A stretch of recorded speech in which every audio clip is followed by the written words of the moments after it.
আমরা যারা নুন আনতে পান্তা ফুরাই শ্রেণীর মানুষ, তাদের জন্য কবি জয় গোস্বামী খুব সুন্দর একটা কবিতা লিখেছেন, নুন। এই কবিতার আবার অন্য একটা দিক আছে।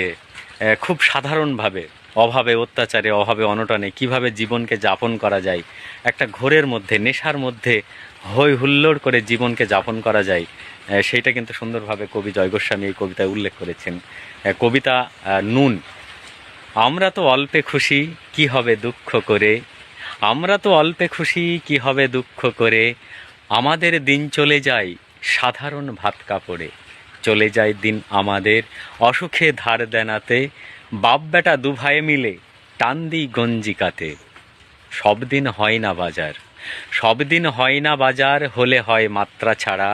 বাড়িতে ফেরার পথে কিনে আনি গোলাপ চারা। কিন্তু পুঁতব কোথায়, কিন্তু পুঁতব কোথায়, ফুল কি হবেই তাতে। সে অনেকে পরের কথা, টান দিই গঞ্জিকাতে। আমরা তো এতেই খুশি, বলো আর অধিক কি চাই। আমরা তো এতেই খুশি, বলো আর অধিক কি চাই। হেসে খেলে কষ্ট করে আমাদের দিন চলে যায়।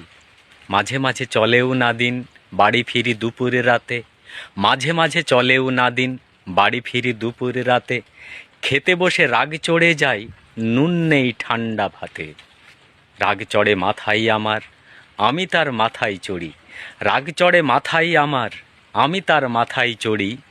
বাপ বেটা দুভাই মিলে সারা পাড়া মাথায় করি। করি তো কার তাতে কি, করি তো কার তাতে কি।